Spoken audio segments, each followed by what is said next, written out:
Hi everyone, it's Dr. Dave and I am coming to you today with a very hot and controversial topic and a serious topic, and that's COVID-19 vaccinations in teenagers and children. So this past week, the CDC recommended children between the ages 5 and 11 get vaccinated against the COVID-19 infection. Before that, it was 12 and older. And this has been controversial because there is a potential side effect or a side effect from COVID-19 vaccine called myocarditis. So what is myocarditis? Myocarditis is inflammation of the heart muscle, typically caused by viruses, and it is relatively rare.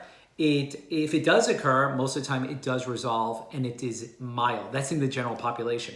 Globally, the incidence of myocarditis is 10 to 20 people infected for every 100,000 people in the population. So the chance of developing myocarditis in the general population is approximately 0.0002%.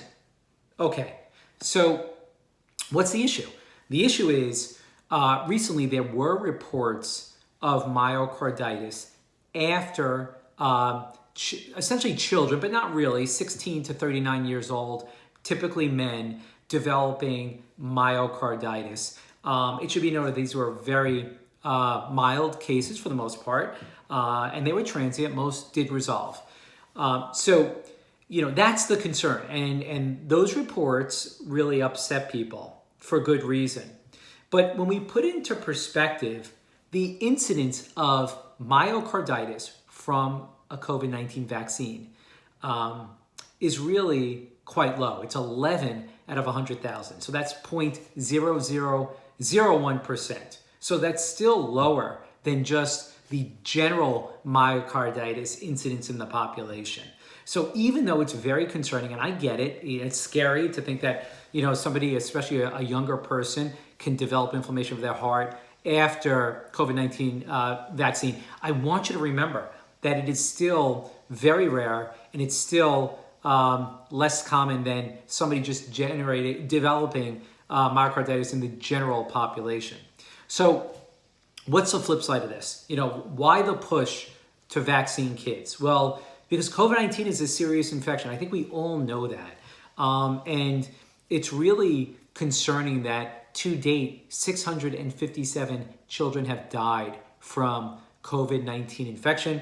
5,200 children have developed a severe multi-system inflammatory disorder, which could lead to other long-term problems. And speaking of long-term problems, people, children in particular, can also have long-term symptoms if they're not vaccinated and they develop COVID-19 infection. That's called long haul syndrome. I do see it in my practice. And I have patients a year after having COVID still short of breath, weakness, joint pain, etc. So what is the take-home message? The take-home message is we are living in some bizarre times. I think we all agree it's confusing. There's tons of conflicting information and everybody is a doctor on Google. But at the end of the day, I want to stress COVID-19 infection is very serious in everybody, especially younger adults and children. I want to emphasize that please have a discussion with your doctor and your pediatrician about COVID-19 vaccination in your children. And for all of you watching this, I want to stress, please get vaccinated against COVID-19 infection. I truly believe this is the only way we're getting out of this mess. I know it's controversial. I'm the first to admit it. I know we're being inundated with tons of information on the internet on how we don't know the long-term effects of the vaccine. And I've said it before, but if you're dead, the long-term effects of the vaccine don't really matter. And I'm sorry for sounding dramatic, but it's the truth. All right, everybody. So please have the discussion with your physician or healthcare provider. Now, before I forget, Save a Life, great company offering free CPR courses. Please check it out if you haven't already. I strongly recommend it. I'm certified in CPR, obviously, and I hope you are also, because you may actually save a life if you know what to do when somebody is requiring CPR in the middle of a cardiac arrest. Time is muscle. All right, everybody, until next time, this is Dr. Dave.